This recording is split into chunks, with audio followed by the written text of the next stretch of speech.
चलिए दोस्तों, अब आवाज आ रही है आपको? आपको आवाज आ रही है मेरी? अब आ रही होगी आवाज, आवाज आ रही होगी, परेशान मत होइएगा। पुनः आप सभी का बहुत बहुत स्वागत है आपके इस आरडब्ल्यूए के इस ऑनलाइन प्लेटफॉर्म में। स्वागत करता हूं साथियों सभी का। जय श्री महाकाल सभी को राधे कृष्ण, सभी को मेरा प्यार भरा नमस्कार। जल्दी से जुड़ जाइएगा। अब आवाज आ चुकी है। आपको आवाज की समस्या थी, बिल्कुल थी, लेकिन अब आवाज आ रही है, बिल्कुल आ रही है, परेशान मत होइएगा, है ना। मेरे ख्याल से अब आवाज आपको स्पष्ट आ रही है। एक बार मुझे केवल बता दीजिए कि सर आवाज आ रही है या नहीं आ रही है? आ रही है ना? वॉइस आ रही होगी मेरे ख्याल से अब, है ना। तो हमारा जो टॉपिक है दोस्तों, दरअसल जनगणना है। क्या है? जनगणना। आज हम जो टॉपिक पढ़ने वाले हैं उसका नाम क्या है? तो उसका नाम है मेरे साथियों जनगणना। क्या है? जनगणना। और जनगणना को हम किस नाम से जानते हैं, अंग्रेजी में क्या कहते हैं? तो ध्यान रखिएगा, जनगणना को हम सेंसस कहते हैं। क्या कहते हैं? सेंसस। ओ हो, सेंसस, सेंसस कहते हैं। ये लीजिए, जनगणना वाला टॉपिक अब आज हम शुरू करेंगे। जनगणना वाला टॉपिक आज हम शुरू करेंगे मेरे साथियों। ठीक है, कोई दिक्कत नहीं है, परेशान होने वाली कोई बात नहीं है। अब आपके पास आवाज भी आ रही है, अब आपके पास हर चीज आ रही है मेरे साथियों। आ रही है ना? झूठ बोलोगे ना तो कौवा काटेगा। ठीक है, चलिए, बहुत ही बढ़िया। लीजिए दोस्तों, ये रहा आज का टॉपिक, जनगणना। अब आवाज आ रही है? Tell me today is my first class. वाह मेरे भाई, इकोनॉमी कंप्लीट होने वाला, आपकी आज पहली क्लास है। खैर दोस्तों, अब बिना देरी के शुरुआत करते हैं। सबसे पहले आपके दिमाग में प्रश्न आ रहा होगा, और प्रश्न ये होगा साथियों कि आखिर जनगणना क्यों कराई जाती है? बताइए, आखिर जनगणना क्यों कराई जाती है? क्या उद्देश्य है जनगणना करने का? तो ध्यान रखिएगा, इसका केवल एक ही उद्देश्य है, और वो उद्देश्य क्या है कि हमें वास्तविक रूप से बच्चों की, बूढ़ों की, युवाओं की, इन सबका जानकारी मिल जाए, इन सबका डेटा मिल जाए, इसलिए जनगणना कराई जाती है। जनगणना कराने का उद्देश्य क्या है? तो भैया कि कितने जवान हैं इस देश में, कितने लोग काम करने की इच्छा रखते हैं, कितने लोग रोजगार में हैं, कितने लोग बेरोजगार में हैं, कितने लोगों के पास कौन कौन से संसाधन हैं, बुजुर्ग कितने हैं, बच्चे कितने हैं, युवा कितने हैं, इन सब की जानकारी के लिए जनगणना कराई जाती है। ठीक है, इन सब की जानकारी के लिए जनगणना कराई जाती है। और मान लीजिए बुजुर्गों की संख्या ज्यादा हुई, पता चला कि जनगणना कराई और बुजुर्गों की संख्या ज्यादा हुई, तो मुझे बताइए देश में किस चीजों का उत्पादन होगा? खिलौने का उत्पादन होगा या दवाइयों का उत्पादन होगा? बताएं बताएं। तो आपके दिमाग में प्रश्न आ रहा होगा कि गुरुजी, जब बुढ़े लोग ज्यादा होंगे देश में तो फिर दवाइयों का उत्पादन होगा। बिल्कुल सही है, बिल्कुल सही बोल रहे हो आप। और अगर बच्चे ज्यादा हुए तो फिर किस चीज का उत्पादन होगा? खिलौनों का होगा। अगर आप जैसे, हमारे जैसे युवा ज्यादा हुए तो फिर किस चीज का उत्पादन होगा? तो आप कहेंगे गुरुजी तब तो जो है ऑनलाइन इक्विपमेंट्स वाली चीजों का उत्पादन होगा, मोबाइल का उत्पादन होगा, ठीक है, स्मार्ट लैपटॉप का उत्पादन होगा, ये डिजिटल बोर्ड का उत्पादन होगा, पढ़ाई से रिलेटेड चीजों का उत्पादन होगा। आ रही बात समझ में? तो देश में समुचित विकास के लिए जनगणना कराई जाती है, यह बात आपको ध्यान रखना है। खैर, ये तो कुछ बातें हैं, इससे संबंधित मैंने बातें आपको बताई है, ऐसे कोई महत्वपूर्ण बात नहीं है, परेशान मत होइएगा इस बात को लेकर के कि यार आप जो है चिंतित हो चुके हैं कि यार जनगणना, अब क्या जनगणना क्यों कराई जाती है, गुरुजी ने तो इतना टफ क्वेश्चन पूछ लिया। तो मैं आपको बताऊं कि ऐसी कोई विशेष बात नहीं है मेरे साथियों। जनगणना से संबंधित सबसे पहली बात, जो भारतीय जनगणना का पिता किसे कहा जाता है? तो ध्यान रखिएगा, हेनरी वाल्टर एक व्यक्ति है, Henry Walter, Henry Walter, Henry Walter. ठीक है, नाम क्या है इनका? Henry Walter. कौन है ये व्यक्ति? Henry Walter. तो ध्यान रखिएगा, इन्हें जनगणना का पिता कहा जाता है। क्या कहा जाता है? तो जनगणना का पिता। हेनरी वाल्टर नाम के एक व्यक्ति हैं, ठीक है, और हेनरी वाल्टर जो हैं इन्हें भारतीय जनगणना का पिता कहा जाता है। मैं यहां पर लिखूंगा भारतीय जनगणना का पिता, भारतीय जनगणना का पिता। यह फैक्चुअल प्रश्न है पर पूछा जा सकता है। अगर आपसे पूछा जाए प्रश्न कि भारतीय जनगणना का पिता किसे कहा जाता है दोस्तों, तो ध्यान रखिएगा हेनरी वाल्टर को कहा जाता है। किसको कहा जाता है? हेनरी वाल्टर को कहा जाता है। चलो भैया तुम, अरे भैया ऐसा मत करो यार, ठीक है।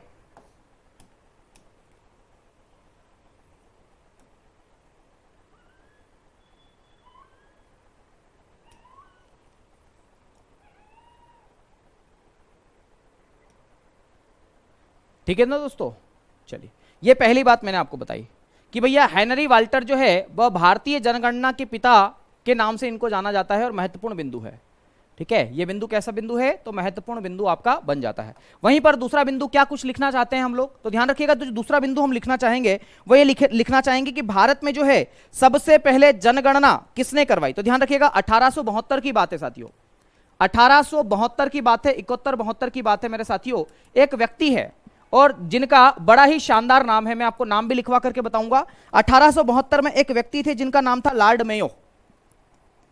क्या नाम था, लॉर्ड मेयो, लॉर्ड मेयो। ठीक है, इन व्यक्ति का नाम था लॉर्ड मेयो और इन्होंने सबसे पहले जनगणना करवाई थी 1872 में। सर्वप्रथम जनगणना, सर्वप्रथम भारत में जनगणना, आप ऐसा कह सकते हैं, सर्वप्रथम भारत में जनगणना, सर्वप्रथम भारत में जनगणना कब कराई गई, तो ध्यान रखिएगा 1872 में कराई गई। ठीक है, किस व्यक्ति ने करवाई, तो लॉर्ड मेयो ने करवाई, ये बात आपको ध्यान रखना है। वहीं पर अगली बात आपको क्या ध्यान रखना है, ये ध्यान रखिएगा असफल थी। कैसी जनगणना थी, ये असफल थी। मैं यहां पर लिखना चाहूंगा कि ये जो जनगणना हुई थी ये असफल हो गई थी, असफल प्रयास था। ठीक है, मतलब सफल नहीं रही, ये बात आपको ध्यान रखना है। दूसरी बात जो मैं यहां पर लिखवाना चाहता हूं आप लोगों को, और वो बात क्या लिखवाऊंगा वो जरा समझना। 1882 की बात है दोस्तों, इसके ठीक 10 साल बाद की बात है, 1881-82 की बात है दोस्तों। लॉर्ड रिपन नाम का एक अंग्रेज अधिकारी था। क्या नाम था, लॉर्ड रिपन। और लॉर्ड रिपन नाम का एक अंग्रेज अधिकारी था जिसने 1881-82 की बात है, इसने भारत में फिर पुनः जनगणना 10 सालों के बाद में एक और बार जनगणना का प्रयास किया। ठीक है, तो इसने 1882 में जनगणना करवाई थी, या सफल जनगणना आप लिखें तो लिख सकते हैं, सफल प्रयास। जनगणना का सफल प्रयास कब किया गया, तो ध्यान रखिएगा 1882 में, 81-82 में किया गया। और किसके द्वारा किया गया, तो लॉर्ड रिपन के द्वारा किया गया। यह बात आपको ध्यान रखना है। हर एक बात आपको समझ में आ रही है ना, ये सारी की सारी बातें महत्वपूर्ण है, आपकी परीक्षा के दृष्टिकोण से सर्वाधिक महत्वपूर्ण है, यह बात आपको ध्यान रखना है। ठीक है, अगली बात करें हम। चलिए, अगर आपसे पूछा जाए अनुच्छेद कि जनगणना से संबंधित अनुच्छेद कौन सा है दोस्तों, तो मैं आपको बताना चाहूंगा कि अनुच्छेद नंबर 246, अनुच्छेद नंबर 246, 246, कौन सा अनुच्छेद मेरे साथियों, अनुच्छेद नंबर 246 जो है वह जनगणना से संबंधित है ना। अगर आपसे प्रश्न पूछ लिया जाए कि जनगणना से संबंधित कौन सा अनुच्छेद है, तो जनगणना से संबंधित जो अनुच्छेद है उसका नंबर क्या है, तो उसका नंबर है 246। अनुच्छेद नंबर 246 जो है वह जनगणना से संबंधित है। बहुत ही बढ़िया, तमाम साथियों का जवाब आ रहा है। एक रंजीत साथी हमारे पूछ रहे हैं सर असफलता का क्या कारण है। असफलता का यह कारण है रंजीत भैया, देखो मैं आपको बताता हूं, मेरे भी पिताजी शिक्षक है। 2011 में जो जनगणना हुई थी ना मेरे साथी, तब मैं छोटा ही था, लेकिन इतना छोटा भी नहीं था। मेरे पिताजी ने, उस समय हमारे पास साइकिल हुआ करती थी, तो जब हमारे घर पे साइकिल थी तो पिताजी ने कहा यार बेटा, उस समय जो जनगणना होती थी ना इतने बड़े पेज पे हुई थी, इतने बड़े A4 साइज पे नहीं, इतने बड़े पेज पे। तो उन्होंने कहा तू एक काम कर, मेरे साथ घर घर चलते हैं चल। मैंने कहा क्या करेंगे पापा, बोले जनगणना करेंगे। मैंने कहा ठीक है बाबा चलो। तो उस समय पढ़ने में मैं बहुत होशियार था, मतलब अभी भी होशियार ही हूँ। आपको ऐसा लग रहा होगा कि गुरुजी अब जो है होशियार नहीं है, लेकिन होशियार था मैं। तो ध्यान रखिएगा, पिताजी मेरे को ले गए और जहां पे हम घर में बैठे ना, मान लीजिए हम यहाँ बैठे ऐसे ऐसे करके बैठे हैं ना, और वो कागज में लिख रहे हैं हम, तो हम रफ कागज में लिखते थे ताकि घर आके जो पूरा करें। तो हम लिखते थे यहाँ पर, हम पूछते थे उसी घर से, घर वाले से पूछते थे क्या आपके घर में टीवी है, वो बोलता था नहीं है टीवी, नहीं है, मना कर दो नहीं है। और हम देखते थे कि टीवी नहीं है, टीवी तो चल रहा है सामने। वो बोलता था नहीं सरकार को मत दिखाओ ये जानकारी, बोले नहीं है टीवी। ऐसी बातें करता था। तो भैया प्रयास तो असफल ही होगा, है ना, जब झूठी जानकारी होगी तो। आ रही बात समझ में। चलिए, पूजा जी बोल रहे सर आज बहुत स्मार्ट लग रहे हो और बहुत ही खुश भी लग रहे हो।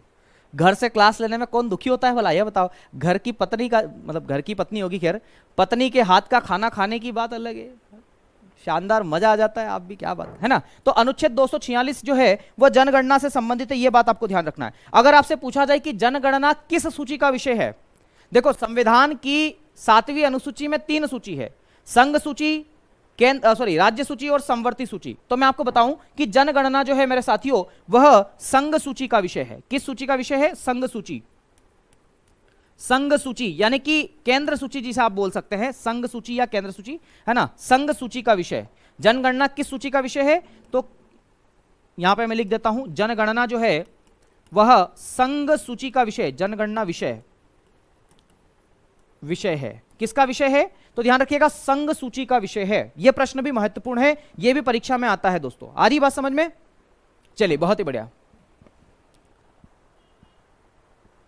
गुरुजी ज्योग्राफी 3 बजे से पढ़ाना? नहीं, देखेंगे एक बार, है ना। ये इतनी बातें समझ में आ गई, ये सारी की सारी बातें महत्वपूर्ण है दोस्तों। अगर आपसे पूछा जाए कि प्रथम स्वतंत्र जनगणना या स्वतंत्र भारत की पहली जनगणना कब की गई, अगर ऐसा प्रश्न आपसे पूछ लिया जाए दोस्तों, तो मैं आपको बिना देरी किए इस प्रश्न का आंसर देता हूं कि भारत को आजादी हुई 1947 में, 15 अगस्त 1947 को हम आजाद हुए, और 1951 में जनगणना की गई। तो स्वतंत्र भारत की पहली जनगणना जो है 1951 में की गई। ठीक है, यहां पर मैं लिखता हूं, स्वतंत्र भारत की पहली जनगणना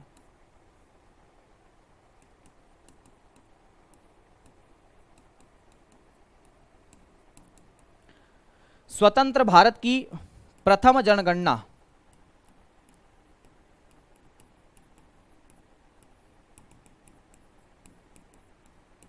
1951।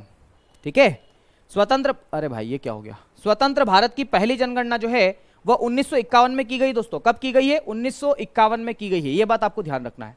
अगला बिंदु लिखते हैं, ध्यान रखिएगा, पॉइंट टू पॉइंट हम चीजों को लिखते जाएंगे। ये सारे के सारे बिंदु जो है महत्वपूर्ण है, यह बात आपको ध्यान रखना है। ठीक है, मैं आपको बता देना चाहता हूं कि 2011 में जो जनगणना हुई है वो कौन से नंबर की जनगणना थी? तो 15वें नंबर की जनगणना थी। ठीक है, तो यहां पर लिखूंगा 2011 की जनगणना, 2011 की जनगणना का क्रम, 2011 की जनगणना का क्रम। अगर आपसे पूछा जाए 2011 की जनगणना का क्रम, तो आप क्या जवाब देंगे? बताइए, क्या 15वें नंबर की जनगणना है, 16वें नंबर की जनगणना है, या फिर, ठीक है, या फिर कोई और दूसरी जनगणना है? बताइए। अंग्रेजी हो जाए? अच्छा, शिवम जी बोल रहे हैं थोड़ा अंग्रेजी हो जाए। अंग्रेजी हो जाए, बिल्कुल अंग्रेजी हो जाए। बताइए कौन से नंबर का जनगणना है ये 2011 की जनगणना? तो ध्यान रखिएगा, मैं आपको बताना चाहता हूं कि 2011 की जो जनगणना है दरअसल देखा जाए तो 15वीं जनगणना है ना। अगर आपसे कहा जाए तो 15वीं जनगणना है, 15वीं जनगणना। और अगर आपसे पूछा जाए स्वतंत्रता के बाद कौन सा इसका क्रम है, तो ध्यान रखिएगा, स्वतंत्रता के बाद जो है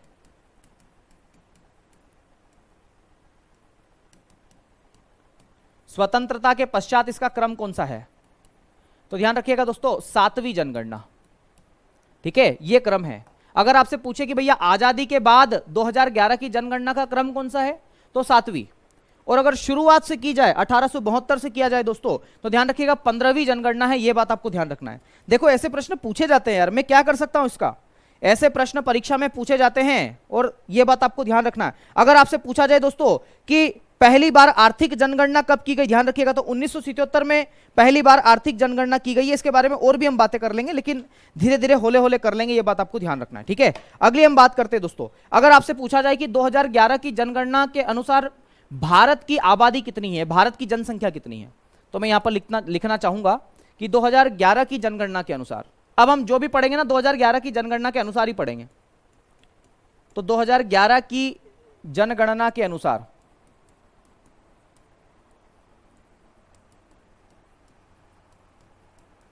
2011 की जनगणना के अनुसार ध्यान रखिएगा, भारत की कुल जनसंख्या की बात करें, 2011 की जनगणना के अनुसार भारत की कुल जनसंख्या की अगर बात की जाए, पहली बात लिखूंगा भारत की कुल जनसंख्या। ठीक है, अगर बात की जाए भारत की कुल जनसंख्या की, भारत की कुल जनसंख्या कि भैया टोटल पॉपुलेशन कितनी है इंडिया की। ठीक है, यहां पर अंग्रेजी में भी लिख देता हूं मैं, टोटल पॉपुलेशन ऑफ इंडिया या पॉपुलेशन ऑफ इंडिया, ऐसा लिख देता हूं, पॉपुलेशन ऑफ इंडिया। इंडिया की अगर बात की जाए, पॉपुलेशन ऑफ इंडिया की बात की जाए, बताइए कितनी जनगणना है, सॉरी कितनी जनसंख्या है भारत की, जल्दी से बताइए। तो दोस्तों ध्यान रखिएगा, जो भारत की जनसंख्या है वह कितनी है, तो 121 करोड़ है। कितनी है? 121। ठीक है, 121 करोड़।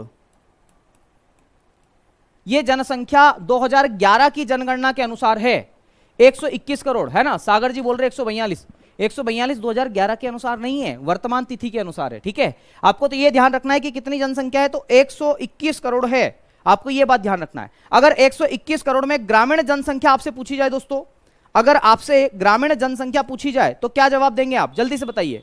अगर आपसे 121 करोड़ में से, समझिएगा इस बात को, अगर आपसे प्रश्न पूछ लिया जाए कि इस 121 करोड़ में से ग्रामीण जनसंख्या और शहरी जनसंख्या के बारे में बताओ, तो ध्यान रखिएगा 121 करोड़ में से ग्रामीण जनसंख्या की अगर बात की जाए, अगर ग्रामीण जनसंख्या की बात की जाए कि भैया गांव में कितनी जनसंख्या निवास करती है, और शहरी जनसंख्या की अगर बात की जाए, शहरी जनसंख्या की बात की जाए,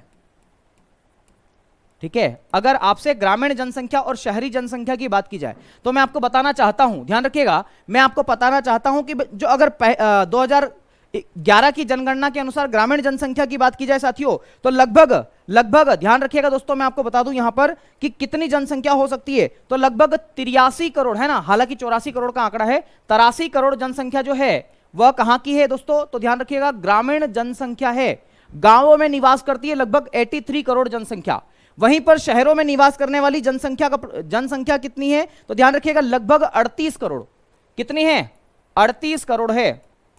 ठीक है, जस्ट इसका उल्टा, इतनी जनसंख्या है जो भारत के गांवों में और शहरों में निवास करती है, दोनों को अलग अलग बताया, पॉइंट में आंकड़ा है लेकिन जरूरी नहीं है। ठीक है, यह बात आपको ध्यान रखना है।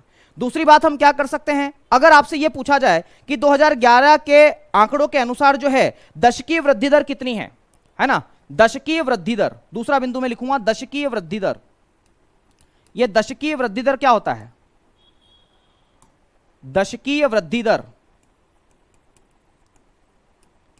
दशकीय वृद्धि दर, दशकीय वृद्धि दर का मतलब यह होता है कि 10 दशक में कितनी वृद्धि हुई है, यानी कि 2011 की जनगणना के लिए हम क्या बोलेंगे कि 2001 में जो जनगणना थी उसके बाद में 10 वर्ष, यानी कि 2011 में जो जनगणना हुई इसमें कितनी वृद्धि हुई, तो 10 वर्षों में कितनी वृद्धि, तो 10 वर्षों में वृद्धि कितने प्रतिशत हुई दोस्तों, अगर ऐसा आपसे पूछा जाए तो क्या जवाब होगा, जल्दी से कमेंट करके बताइए इसका जवाब क्या होगा। अगर आपसे पूछा जाए कि दशकीय वृद्धि दर कितनी है, दशकीय वृद्धि दर कितनी है दोस्तों, अगर यह आपसे पूछा जाए, मैं हर एक बात को लिखवाऊंगा, परेशान मत होइएगा। कुछ लोग कमेंट कर रहे हैं कि सर ये भी लिखवाइए वो भी लिखवाइए, मेरे भाई अभी तो हमने शुरू ही किया है, हर एक बात को लिखवाऊंगा, इत्मीनान से लिखवाऊंगा, 2 लेक्चर होंगे इसके ऊपर, आज का होगा और कल का होगा, परेशान मत होइए। ठीक है, परेशान मत होइएगा, बिल्कुल भी परेशान मत होइएगा, हर एक बात लिखवाऊंगा। अगर दशकीय वृद्धि दर आपसे पूछा जाए दोस्तों, तो ध्यान रखिएगा 2001 से लगा करके 2011 तक की जो जनगणना है इसमें कितनी दशकीय वृद्धि दर है, तो मैं आपको बताना चाहता हूं 17.7% है। यानी कि देश में कितनी वृद्धि हुई है जनगणना में, तो 17.7% की वृद्धि हुई है, यह बात आपको ध्यान रखना है।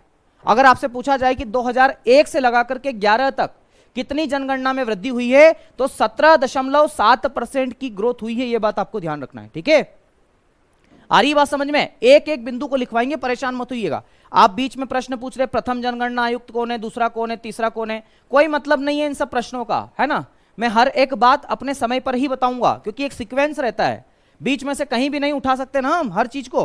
तो यह बात आपको ध्यान रखना है कि भैया दशकीय वृद्धि दर जो है वो 17.7% रही है, यह बात ध्यान रखना है। और अगर ग्रामीण क्षेत्रों की बात की जाए कि गांवों में कितनी दशकीय वृद्धि दर है, भैया 10 सालों में गांवों में कितनी दशकीय वृद्धि दर हुई है, तो अगर रूरल एरिया की बात की जाए दोस्तों, अगर गांवों की बात की जाए, अगर गांवों की बात की जाए और दूसरी तरफ हम शहरों की बात कर लें, ठीक है, पहले हम गांवों की बात कर लेते हैं कि अगर गांवों में दशकीय वृद्धि दर आपसे पूछी गई तो आप क्या जवाब देंगे। तो ध्यान रखिएगा गांव में जो दशकीय वृद्धि दर है वह कितनी है, तो 12.3%। कितनी है, 12.3% वृद्धि हुई है।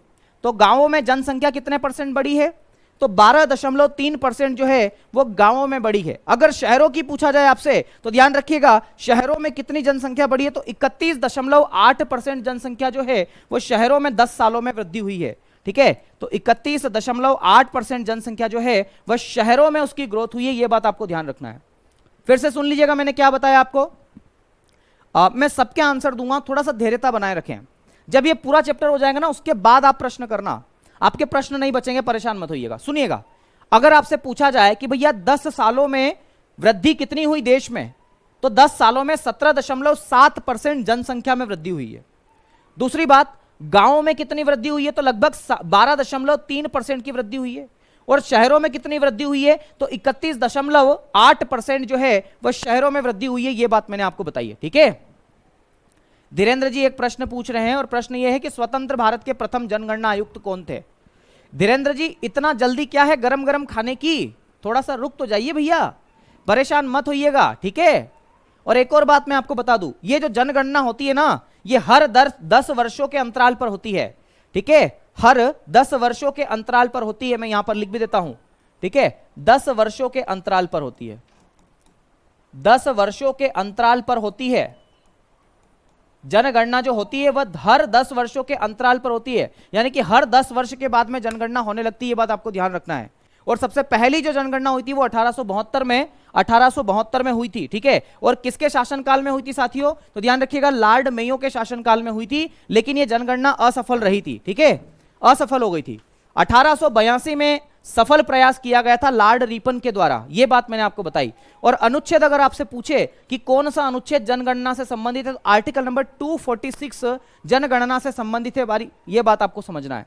फिर आपसे पूछा जाए कि जनगणना किस सूची का विषय है, क्या संघ सूची का है या फिर राज्य सूची का है या समवर्ती सूची का है, तो दोस्तों संघ सूची का विषय है, यह बात मैंने बताई है। अरे आपकी परीक्षा में यहीं से प्रश्न आ जाते हैं, जनगणना वाला टॉपिक अत्यधिक महत्वपूर्ण है।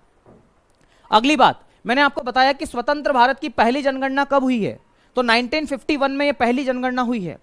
फिर मैंने आपको बताया कि 2011 की जो जनगणना हुई है वो कौन सा क्रम है, तो अगर 1872 से देखा जाए तो 15वीं जनगणना है, और अगर स्वतंत्रता के बाद का क्रम देखा जाए, भैया हमें जब से आजादी मिली है उसके बाद अगर देखा जाए तो 7वीं जनगणना है। आ रही बात समझ में, 1951, 61, 71, 81, 91 और एक, आ रही बात समझ में, और 2011, ये 7 हो गए, तो 7वीं जनगणना है। ठीक है, वैसा ही आपको देखना है। फिर 2011 की जनगणना के अनुसार अगर आपसे पूछा जाए कि भारत की कुल जनसंख्या कितनी है, तो 121 करोड़ लगभग जनसंख्या है, यह बात आपको ध्यान रखना है। ठीक है, फिर 121 करोड़ में ग्रामीण जनसंख्या कितनी है, तो लगभग 83 करोड़ है, लगभग है, ध्यान रखना है। और शहरी जनसंख्या कितनी है, तो 38 करोड़ है। आ रही बात समझ में, ये आंकड़ा मैंने आपको बताया। और अगर आपसे प्रश्न पूछा जाए कि दशकीय वृद्धि दर कितनी हुई है, दशकीय वृद्धि दर का मतलब होता है कि 10 वर्षों में कितनी जनसंख्या में वृद्धि हुई है, तो ध्यान रखिएगा 10 वर्षों में 17.7% जनसंख्या में वृद्धि हुई है। ठीक है, वहीं पर ग्रामीण क्षेत्रों में कितनी वृद्धि हुई है, इसी में से 17% में से ही, मतलब 17.5% लगभग, इसमें से ग्रामीण क्षेत्रों में 12.3% की वृद्धि हुई है, वहीं पर शहरी क्षेत्र में 31.8% की वृद्धि हुई है। सबसे बड़ी बात क्या पता है, वो बात यह है कि जनगणना 2021 में होनी थी अभी, पर कोरोना के कारण नहीं हुई, और नहीं हुई तो होगी अब कभी ना कभी। 2023 भी निकलने वाला है, 2023 में भी चुनाव ये सब होंगे, फिर 24 में, तो जब भी होगी तब उसका आंकड़ा रट लेना। अभी के लिए केवल ये रटना है, यहां पे प्रश्न आएंगे आपसे। इतनी बातें समझ में आ गई आपको, यहां तक चीजें समझ में आ गई क्या, चलिए बहुत ही बढ़िया। आगे की हम बात करते हैं। अगर आपसे प्रश्न पूछा जाए दोस्तों कि ग्रामीण जनसंख्या में सर्वाधिक दशकीय वृद्धि जो है किस राज्य में हुई, अगर आपसे प्रश्न पूछा जाए कि ग्रामीण जनसंख्या में सर्वाधिक दशकीय वृद्धि किस राज्य में हुई है, तो उसका सही उत्तर है मेघालय। ठीक है, अगला बिंदु में लिख रहा हूं मेघालय। मेघालय, मेघालय की मैं बात कर रहा हूं, और मेघालय की क्या बात है, मेघालय की आखिर क्या बात है, तो ध्यान रखिएगा मेघालय के बारे में मैं बात करने वाला हूं आपके सामने। और मेघालय की यह बात है कि ध्यान रखिएगा मेघालय की बात हम कर रहे हैं, ग्रामीण जनसंख्या में सर्वाधिक दशकीय वृद्धि दर, ग्रामीण जनसंख्या में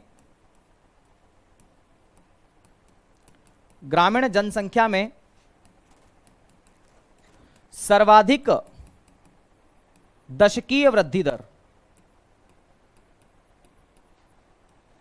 दशकीय वृद्धि दर कहां पर हुई है भैया, किस राज्य में हुई है। अगर गांव क्षेत्रों की बात करें तो अगर ग्रामीण क्षेत्रों की बात की जाए दोस्तों, तो ध्यान रखिएगा ग्रामीण क्षेत्रों की अगर बात की जाए, ग्रामीण जनसंख्या की बात की जाए, तो सर्वाधिक दशकीय वृद्धि दर जो है किस राज्य में हुई है, तो मेघालय में हुई है। कितना परसेंट हुई है, अगर आपसे यह भी प्रश्न पूछ लिया जाए तो मैं आपको बताना चाहूंगा कि मेघालय में जो है वह 27.2% वृद्धि दर हुई है।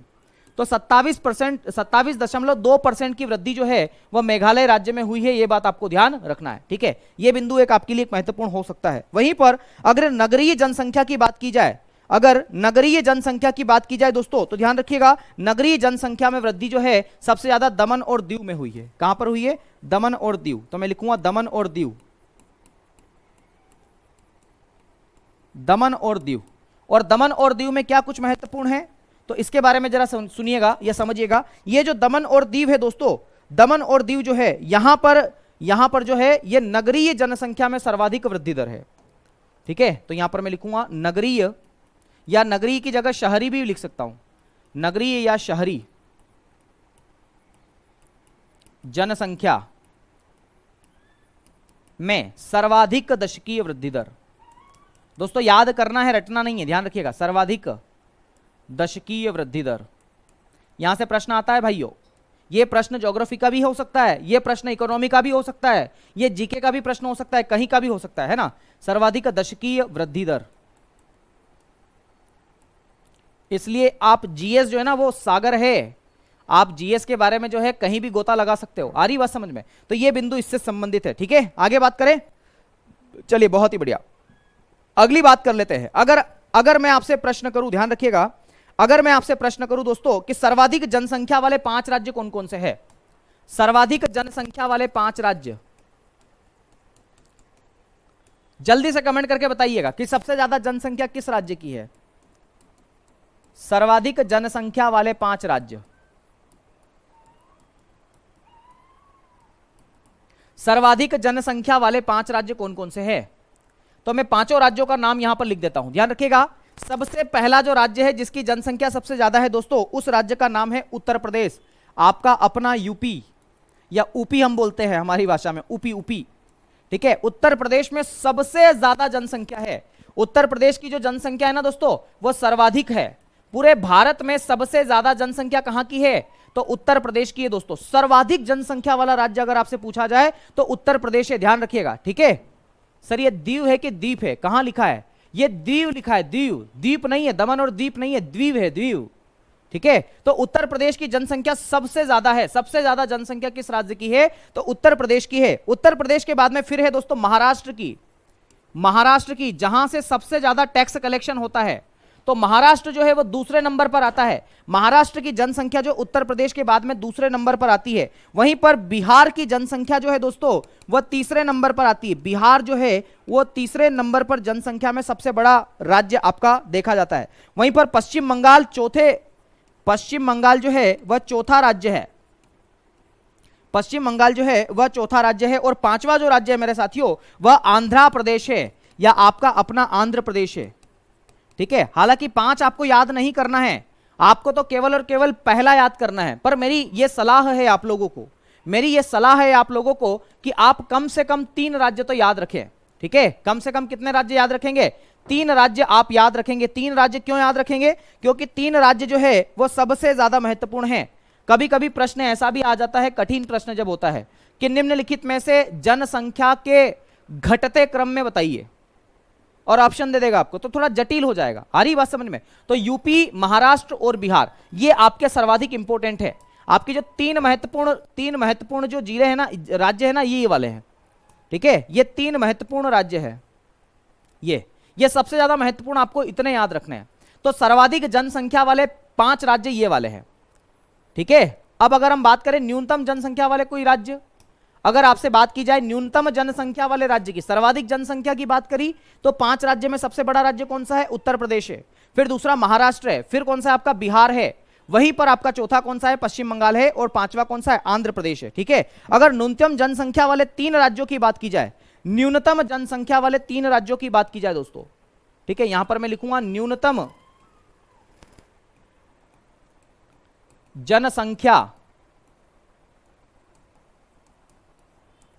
वाले केवल 3 राज्यों की मैं बात कर लूं कि 3 राज्य कौन कौन से हैं जहां पर जनसंख्या सबसे कम है। आप बता सकते हैं कि जल्दी से कमेंट करके बताइए कि वो 3 राज्य कौन कौन से हैं जहां पर सबसे कम जनसंख्या है। जल्दी से कमेंट करके बताइए, जल्दी से बताइए दोस्तों कि सबसे कम जनसंख्या जो है, राज्य पूछा है मैंने, दिल्ली नहीं पूछा है, राज्य पूछा है। ठीक है, दिल्ली पुलिस के टेस्ट में पूछा था तीसरा। हाँ विकास जी पूछते हैं ना, देखो बच्चों के भी प्रश्न आ रहे हैं। ठीक है, जनसंख्या भी लिख दें, आप लोग लिख दीजिएगा, है ना, हर एक बात नहीं लिखी जा सकती मेरे मित्र। ये बताइए न्यूनतम जनसंख्या वाले 3 राज्य कौन से हैं, तो ध्यान रखिएगा सिक्किम, मिजोरम और अरुणाचल प्रदेश, ये 3 राज्य है। सबसे पहला राज्य कौन सा है, सिक्किम। तो सिक्किम में सबसे कम जनसंख्या है, ठीक है, सिक्किम की बात कर ली हमने। सिक्किम में सबसे कम जनसंख्या है, सबसे न्यूनतम जनसंख्या अगर आपसे पूछा जाए तो वो सिक्किम राज्य है दोस्तों। उसके बाद में दूसरा राज्य आपका पड़ता है मिजोरम। कौन सा है? मिजोरम। मिजोरम है दोस्तों। और तीसरा राज्य कौन सा है जिसकी जनसंख्या और कम है? तो उसका नाम है अरुणाचल प्रदेश। अरुणाचल प्रदेश, अरुणाचल प्रदेश। यहां पर एक बात मैं नोट डाउन करवाना चाहता हूं, न्यूनतम जनसंख्या वाले 3 राज्य, तो सर्वाधिक न्यूनतम जनसंख्या जो है, सर्वाधिक न्यूनतम जनसंख्या अगर आपसे पूछा जाए तो सर्वाधिक न्यूनतम जनसंख्या कहां की है? सिक्किम की है। ठीक है, सबसे कम है, थोड़ी इससे ज्यादा मिजोरम की है, इससे थोड़ी सी ज्यादा अरुणाचल प्रदेश की। इतनी बातें आपको ध्यान रखना है। ठीक है, यह बात आपको समझ में आ गई क्या? ये बात समझ में आ गई? एक बार कमेंट करके बताइए। बहुत ही बढ़िया। सिक्किम बता रहे भारत में न्यूनतम जनसंख्या वाले राज्य सिक्किम, मिजोरम और अरुणाचल प्रदेश। गगन जी ने बताया है। राजस्थान बड़ा नहीं है सर, राजस्थान जनसंख्या में बड़ा नहीं है, राजस्थान तो क्षेत्रफल में बड़ा है मेरे मित्र। ठीक है, राजस्थान की एक अपनी कहानी है। राजस्थान तो पधारो मारा देश, सुना आपने? मजा आ जाता है दोस्तों, सुनिए तो सही यार। एक हमारे मध्य प्रदेश का भी गान है, सुख का दाता सबका साथी, सबका ये संदेश है, मां की गोद पिता का आशय, मेरा मध्य प्रदेश है। ऐसे ऐसा यहां भी गान है, तो आप सुनिएगा, बड़ा मजा आएगा। ठीक है, चलिए 2011 की जनगणना के बाद अभी तक कोई जनगणना नहीं हुई है कुणाल जी, ये बात ध्यान रखिएगा। ठीक है, ये बात आपको समझ में आ गई। सबसे न्यूनतम जनसंख्या वाले अगर 3 राज्यों की बात की जाए तो सिक्किम, मिजोरम और अरुणाचल प्रदेश है। मेरे एक साथी कह रहे सर गोवा की जनसंख्या क्या? क्या मेरे भाई, गोवा की जनसंख्या की बात मत करो, गोवा बहुत छोटा राज्य है, गोवा केवल छोटा राज्य, ये बात आपको ध्यान रखना है। इतनी बातें समझ में आ गई क्या? एक बार अगर बात आपको समझ में आ गई हो तो थंबनेल कमेंट करके मुझे बताइए, थंबनेल कमेंट करके कि हां सर ये बात समझ में आ गई है। जल्दी बताइए, जल्दी से बताइएगा दोस्तों। चलिए, बहुत ही बढ़िया, शानदार शानदार मेरे साथियों। अगर आपसे पूछा जाए सर्वाधिक, ध्यान रखिएगा, अगर आपसे पूछा जाए सर्वाधिक जनसंख्या वाले 3 केंद्र शासित प्रदेशों की, हमने राज्यों की बात करी है, अब हम केंद्र शासित प्रदेशों की बात करेंगे साथियों। ठीक है, तो अगला बिंदु में लिखूंगा कि सर्वाधिक जनसंख्या वाले 3 यूटी, सर्वाधिक जनसंख्या वाले 3 केंद्र शासित प्रदेश, है ना। 3 यूटी भी लिख सकता हूं ऐसे में, पर मैं नहीं लिखूंगा, नहीं तो आप बोलोगे यूटी का मतलब क्या है ना। तो केंद्र शासित प्रदेश में लिख ही देता हूं यार, अच्छा नहीं लग रहा है, थोड़ा नीचे लिखते हैं, है ना। सर्वाधिक जनसंख्या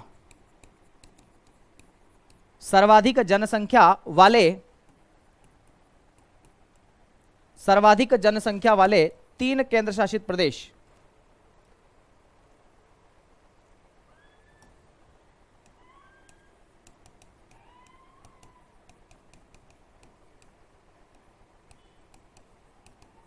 आखिर कहां जो यूटीज जो है, कहां पर सबसे ज्यादा जनसंख्या है? जल्दी से बताइए कमेंट करके। ये तो प्रश्न आपको पता ही होगा, सबसे बड़ा कौन सा है ये बताइए, सबसे ज्यादा जनसंख्या कहां की ये बता दीजिए। आप तो केवल एक ही बता दीजिए, जल्दी से बताइए। मेरे ख्याल से यहां तो किसी, अरे गजब, कितनी बड़ी बात है दोस्तों, सबने बता दिया। दिल्ली, है ना, दिल्ली की जनसंख्या सबसे ज्यादा है दोस्तों, सबसे ज्यादा। और इतना डर लगता है कि भूकंप ही आता रहता, बताओ यार। दिल्ली में बहुत सारे लोग रहते हैं, तो जनघनत्व ज्यादा हो गया दिल्ली का। ठीक है, लोगों की संख्या ज्यादा हो गई, तो इसकी वजह से प्लेटों में डिसबैलेंस होता है, हम लोग पढ़ेंगे उसमें ज्योग्राफी में, है ना। तो दिल्ली जो है वो सर्वाधिक जनसंख्या वाला केंद्र शासित प्रदेश है, सबसे ज्यादा जनसंख्या दिल्ली की है केंद्र शासित प्रदेशों में। वहीं पर दूसरा कौन सा है दोस्तों? तो ध्यान रखिएगा, पुडुचेरी। कौन सा है?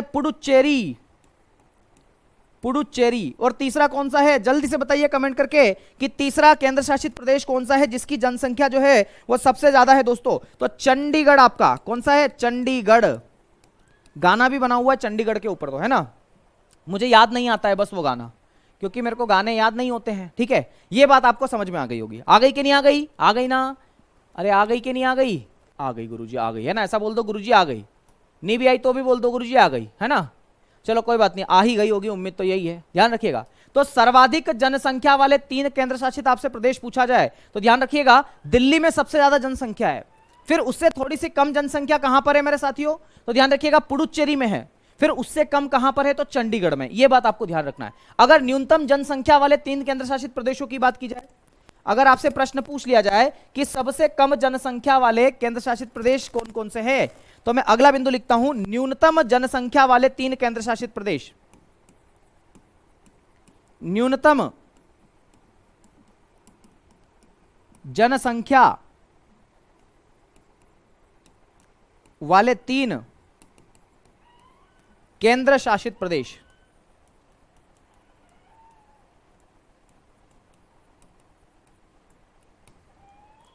ठीक है, बताइए न्यूनतम जनसंख्या वाले 3 केंद्र शासित प्रदेश कौन कौन से हैं, यानी कि ऐसे केंद्र शासित प्रदेश कौन कौन से जिसकी जनसंख्या बहुत ही कम है। तो ध्यान रखिएगा, सबसे कम जनसंख्या वाला केंद्र शासित प्रदेश जो है वह आपका जो है दोस्तों लक्षद्वीप है। कौन सा है? लक्षद्वीप। लक्षद्वीप, ठीक है। वहीं पर दूसरा कौन सा है? तो दमन और दीव है। दमन और दीव, दमन और दीव की जनसंख्या भी सबसे कम है, यानी कि लक्षद्वीप की सबसे कम है, उससे थोड़ी सी ज्यादा दमन और दीव की है। वहीं पर तीसरे नंबर पर दादरा और नागर हवेली है ना। खैर अब इसको एक ही कर दिया गया है, लेकिन 2011 की जनगणना में नहीं किया गया था, इसलिए तीनों अलग अलग है। आप कंफ्यूज मत होना, मैं फिर कह रहा हूं, दमन और दीव और दादरा और नागर हवेली को अब एक कर दिया गया है। लेकिन ध्यान रखिएगा, ललित जी पूछ रहे हैं कि सर आपने ये नहीं बताया कि आप यूपी या एमपी से हो। हम कहीं से भी हो, हम भारत से हैं मेरे भाई, भारत से हैं। भारत प्यारा देश हमारा, भारत से हैं हम, ठीक है। चलिए बहुत ही बढ़िया। तो ध्यान रखिएगा, दादरा और नागर हवेली, ऐसे हम मध्य प्रदेश के उज्जैन से हैं, ध्यान रखिएगा। दादरा और नागर हवेली, कभी आओ महाकाल दर्शन करने, तो कभी आना, ठीक है, फिर बात करेंगे आपसे, मिलेंगे कभी, ठीक है। तो दादरा और नागर हवेली ये न्यूनतम जनसंख्या वाले जो है आपके 3 केंद्र शासित प्रदेश है मेरे साथियों। इतनी बातें आपको ध्यान रखना है, ठीक है। अरे आसान बात है, कोई रट्टाफिकेशन वाली बात नहीं है, आसानी से आप इसको याद कर सकते हैं मेरे भाइयों, आसानी से याद कर सकते हैं, ठीक है। अगली बात करें, अगली हम बात कर लेते हैं कि सर्वाधिक दशकीय वृद्धि दर वाले 5 राज्य कौन से हैं। सर्वाधिक दशकीय, सर्वाधिक दशकीय वृद्धि दर वाले 5 राज्य।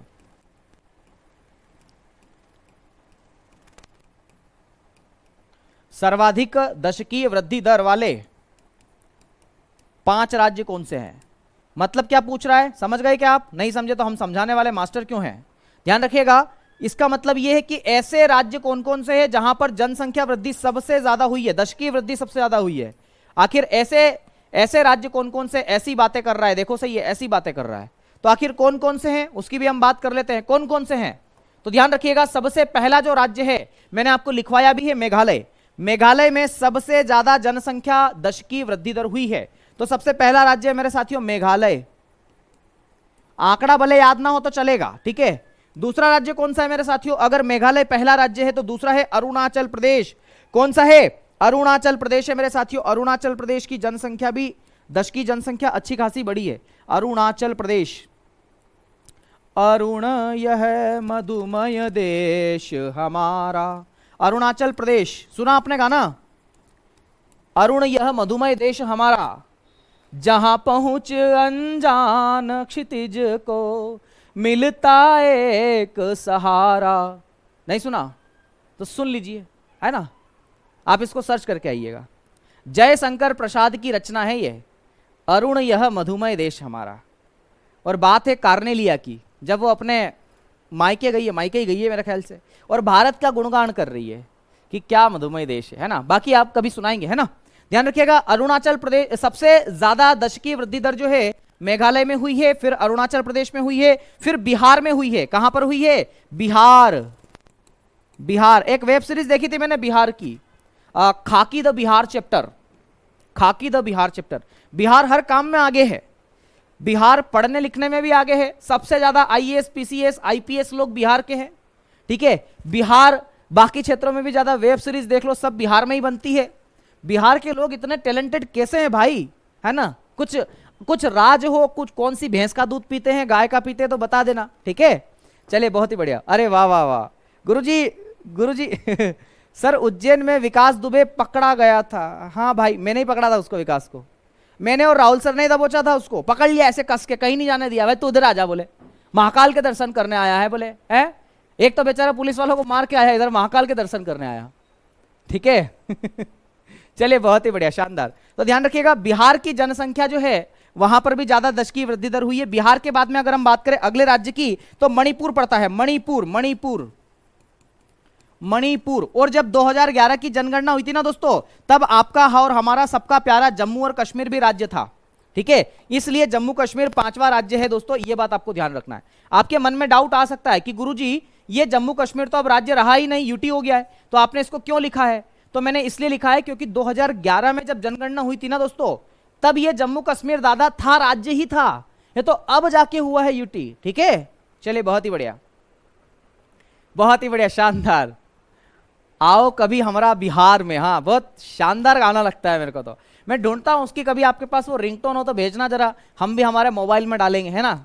चलिए बहुत ही बढ़िया, तो ये बात समझ में आ गई आपको। सर्वाधिक दशकीय वृद्धि दर वाले कौन कौन से राज्य हैं? 5। तो भैया 5 राज्य जो है, मेघालय है, अरुणाचल प्रदेश है, बिहार है, मणिपुर और जम्मू कश्मीर है। चलिए अगली बात कर लेते हैं, अगली बात कर लेते हैं। अगली बात कौन सी करेंगे जरा वो समझिएगा। तो अगली बात करेंगे न्यूनतम दशकीय वृद्धि दर वाले 5 राज्य।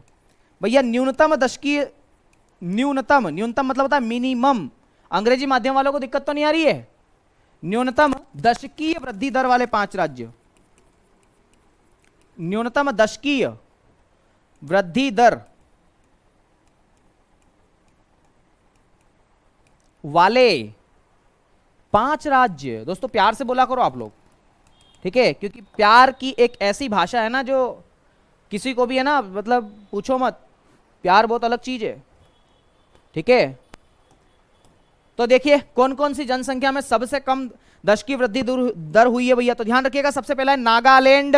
नागालैंड में सबसे कम हुई है मेरे साथियों, नागालैंड, नागालैंड में सबसे कम वृद्धि हुई है 10 सालों में। दूसरा कौन सा है? तो दूसरा है केरला। केरला, केरला नहीं है, केरल, केवल केरल है ना, केरल दूसरा राज्य है मेरे साथियों। तीसरा राज्य कौन सा है? तो तीसरा राज्य आपका पड़ता है गोवा। गोवा नहीं, गोवा, गोवा तो गाय हो जाती है हमारे यहां। ठीक है, वहीं पर चौथा राज्य कौन सा है मेरे साथियों? तो गोवा के बाद में चौथा राज्य आंध्र प्रदेश। कौन सा है? आंध्र प्रदेश, आंध्र प्रदेश। और 5वां कौन सा है? तो 5वां वही है सिक्किम। कौन सा है? सिक्किम, यहां पर लिखता हूं 5वां, सिक्किम। ओ माय गॉड, इधर लिख देते हैं ना, देखिए जरा, सिक्किम। कौन सा किम? सिक्किम। चलिए कमेंट करके बताइए सिक्किम की राजधानी क्या है, जल्दी से, जल्दी से। व्हाट्सएप नंबर बता दो सर, भेज दूं व्हाट्सएप नंबर। रामचंद्र जी आप मेंशन करके भेज दो ना यार टेलीग्राम पे, ऐसा क्या है? ठीक है सर, मैं न्यू स्टूडेंट हूं। शेखर जी, शेखर जी स्वागत है आपका इस कक्षा की समाप्ति की ओर पे। ठीक है, अब तो कक्षा खत्म होने वाली है इकोनॉमिक्स की, अब तो आप ज्योग्राफी पढ़ना बढ़िया मस्त जी। बहुत ही बढ़िया। केरला की दशकीय का मतलब क्या होता है सर? आशीष गुप्ता जी, बहुत अच्छा क्वेश्चन है, वेरी गुड क्वेश्चन है, बहुत ही इंपॉर्टेंट क्वेश्चन आपने पूछा है। दशकीय का मतलब होता है 10 वर्षों में। जैसे 2001 से 2011 10 वर्ष हो गए कि नहीं हो गए, इसको बोलते हैं दशकीय। ठीक है, बहुत ही बढ़िया। सिक्किम की गंगटोक है, बहुत ही बढ़िया, शानदार मेरे साथियों। आप तो पढ़ने वाले हो यार, आप तो पढ़ाकू बच्चे हो, कितना अच्छा पढ़ते हो, मन लगा के पढ़ते हो। ठीक है, चलो कोई बात नहीं, पढ़ा करो, है ना। ये सारे बिंदु आपको ध्यान रखने हैं, सारे के सारे बिंदु आपको ध्यान रखने हैं। एक बार बिना देरी किए पढ़ लेंगे सारे बिंदुओं को। चलिए, ये सारी की सारी बातें आपको ध्यान रखना है दोस्तों, सब महत्वपूर्ण बात है, सारी की सारी बात महत्वपूर्ण है, इतनी बात आपको ध्यान रखना है। अच्छा, यहां तक चीजें समझ में आ रही है क्या? यहां तक चीजें समझ में आ रही है क्या? चलिए बहुत ही बढ़िया, आगे हम बात करते हैं। आगे किस चीज की बात करेंगे? तो अगर आपसे प्रश्न पूछा जाए कि सर्वाधिक दशकीय वृद्धि दर वाले 3 केंद्र शासित प्रदेश कौन कौन से, तो उनकी बात कर लेते हैं। सर्वाधिक दशकीय वृद्धि दर वाले, सर्वाधिक दशकीय वृद्धि दर वाले 3 यूटी है ना। अब यूटी लिख दिया मैंने, यूटी का मतलब होता है यूनियन टेरिटरीज। अब नहीं लिखूंगा, आपकी कसम दोस्तों, अब नहीं लिखूंगा मैं। ठीक है, कौन कौन से वो जरा समझिएगा। 3 ही केवल लिखेंगे, क्यों लिखे बार बार सारे, है ना, सारे आएंगे भी नहीं और याद भी नहीं होंगे, मुझे पता है। तो ध्यान रखिएगा, अगर केंद्र शासित प्रदेशों की बात की जाए, अरे यूटी का मतलब होता है यूनियन टेरिटरीज। क्या होता है? Union territories. ठीक है, यूनियन टेरिटरीज। यूनियन टेरिटरीज का मतलब होता है केंद्र शासित प्रदेश। बार बार मत पूछना, नहीं पूछोगे यार, मुझे पक्का विश्वास है पूछोगे आप। इसलिए मैं लिख ही देता हूं, नहीं तो आप मेंशन करके फिर पूछोगे सर ये क्या था, तो मैं बोलूंगा कि ये कुछ नहीं था, ये केंद्र शासित प्रदेश था। गोलू प्रश्न बहुत करते हो आप लोग, केंद्र शासित प्रदेश, ऐसे गोलू प्रश्न मत करा करो मेरे साथियों। चलिए खैर कोई बात नहीं, कर लेना चाहिए अगर नहीं समझ में आ रहा है तो। खैर मैं आता हूं कि 3 सर्वाधिक दशकीय वृद्धि दर वाले 3 यूटी कौन कौन से, तो आपको क्या लगता है कौन कौन से यूटी होंगे? सबसे पहला यूटी है दोस्तों दादरा एवं नगर हवेली। कौन सा है? दादरा एवं नगर हवेली। दादरा एवं नागर हवेली। कंफ्यूज नहीं होना है। आप बोलोगे कि सर सबसे पहले तो आपने ये बताया था वहां पर जब लिखवाया था कि भैया दादरा और नागर हवेली जो है वो न्यूनतम जनसंख्या वाला है। अरे है न्यूनतम जनसंख्या वाला, पर 10 वर्षों में ज्यादा जनसंख्या बढ़ी तो मैं क्या करूं वहां पे? मैं क्या कर सकता हूं इसमें, है ना? खैर मैं कुछ नहीं कर सकता, मेरे हाथ में नहीं है मेरे प्यारे भाइयों। दूसरा राज्य देखते हैं, सॉरी दूसरा यूटी देखते हैं कि दूसरा यूटी कौन सा है। पहला तो दादरा और नागर हवेली है, ठीक है। फिर दूसरा देखते हैं तो दूसरा है आपका दमन और दीव।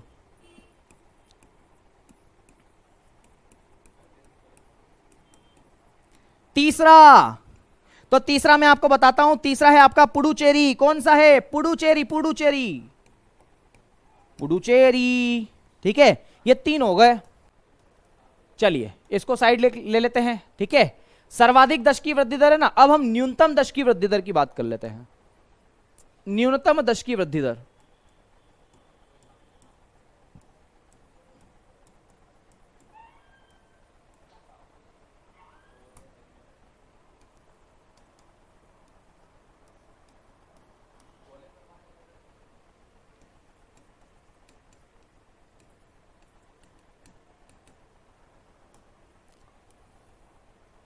कहां पर सबसे कम वृद्धि हुई है? तो ध्यान रखिएगा, अगर ऐसा प्रश्न आपसे पूछ लिया जाए गलती से, कभी मान लो प्रश्न वाले आपसे पूछ ले कि भैया 3 यूटी कौन कौन से जहां पर सबसे कम दशकीय वृद्धि दर हुई है, अगर ऐसा प्रश्न आपसे पूछ लिया जाए तो घबराना नहीं है। सबसे पहला है लक्षद्वीप। कौन सा है मेरे साथियों? लक्षद्वीप। द्वीप, ये द्वीप है यहां पर, वहां पर दमन और दीव है, ठीक है। सर आप हमको चेला बना लीजिए। नहीं रणवीर जी, हम आपको भाई बना सकते हैं, चेला नहीं बना सकते। चेला काहे बनाएंगे यार भाई, काहे बनाएंगे? क्यों हमारी कसम खाते हो? दुर्गा जी आपको हमारी कसम नहीं है बस, ठीक है। आपकी कसम छोड़ दी हमने, बाकी साथियों की कसम ली है, ठीक है। तो ध्यान रखिएगा सबसे कम दशकीय वृद्धि दर जो है लक्षद्वीप में हुई है। और दूसरे नंबर पर कहां पर हुई है दोस्तों? मुझे तो मजा आता है, अंडमान और निकोबार में हुई है दोस्तों, जहां पर साथियों अंग्रेजों ने हमारे साथ बहुत बुरा किया। अंडमान और निकोबार द्वीप समूह में काले पानी की सजा दी है। निकोबार द्वीप समूह में दोस्तों बहुत गुस्सा आता है, ठीक है। ऐसा लगता है कि इनको तो लार्ड भी मत बोलो, लार्ड साहब बोलेंगे बड़े, है ना। चलिए खैर कोई बात नहीं, कंट्रोल कंट्रोल दया कंट्रोल, कंट्रोल भी नहीं सर। तीसरा देखिए, तीसरा जहां पर सबसे कम दशकीय वृद्धि दर हुई है ऐसे यूटी की बात की गई दोस्तों, तो वो है आपका चंडीगढ़। कौन सा है? चंडीगढ़। मैं जान करके आंकड़े नहीं लिखा रहा हूं क्योंकि फालतू की बात हो जाएगी, आप पढ़ भी नहीं पाओगे उन बातों को, ठीक है। चलो इस आज के लिए इतना ही करते हैं यार, इतना बहुत हो गया मुझे लग रहा है ना। बाकी चर्चा कल करेंगे। चलिए भैया जी आज पढ़ने का अंदाज ही अलग है। बहुत बहुत धन्यवाद जूली जी, धन्यवाद आपको भी, है ना। तो चलिए साथियों सभी को मेरा प्यार भरा नमस्कार, शुक्रिया। आज की क्लास कैसी लगी कमेंट करके जरूर बताइएगा। अगर कोई डाउट हो दोस्तों तो फिर पूछ लेना, और अगर नहीं हो तो चुपचाप याद कर लेना लिख लिख के। परीक्षा में आते हैं, मैं भी कुछ नहीं कर सकता, मैंने भी लिख लिख के याद किए हैं बार बार, मैं क्या करूं? याद करना पड़ेंगे यार साथी, तो है ना, क्योंकि ये ज्योग्राफी का भी विषय है, इकोनॉमी का भी विषय है और जीके का भी विषय है। आ रही बात समझ में? तो याद तो करना पड़ेंगे। और यकीन मानो साथियों, अगर आपकी परीक्षा में जीके के अगर 20 क्वेश्चन आते हैं तो कम से कम 2 क्वेश्चन यहां से आएंगे, कम से कम 2 क्वेश्चन, अधिकतम तो 3 भी हो सकते हैं, 4 भी हो सकते हैं, पर पक्का जनगणना से क्वेश्चन आना यह तय है, क्योंकि जनगणना वाला टॉपिक ज्योग्राफी का भी टॉपिक है, इकोनॉमी का भी टॉपिक है और जीके का भी टॉपिक है, ठीक है। चलिए बहुत ही बढ़िया, बहुत ही बढ़िया। एक बात बताओ जी, पूछिए, बात बताते हैं आपको, है ना। सर ज्योग्राफी विथ डायग्राम पढ़ाना, हाँ बिल्कुल डायग्राम सहित पढ़ाएंगे, परेशान मत होइएगा। चलिए दोस्तों, तो फिर शुक्रिया, मिलते हैं आपसे शीघ्र। आज के लिए इतना ही करते हैं, शुक्रिया। जय श्री महाकाल, राधे कृष्ण, सभी को मेरा प्यार भरा नमस्कार। चलिए।